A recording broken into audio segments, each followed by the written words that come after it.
Iba ayaw nang may sesame oil. Pero bet ko siyang may sesame oil kasi masarap. Pero konti lang naman eh.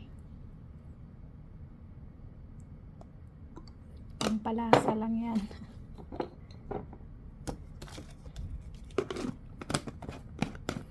So, meron tayong breakfast na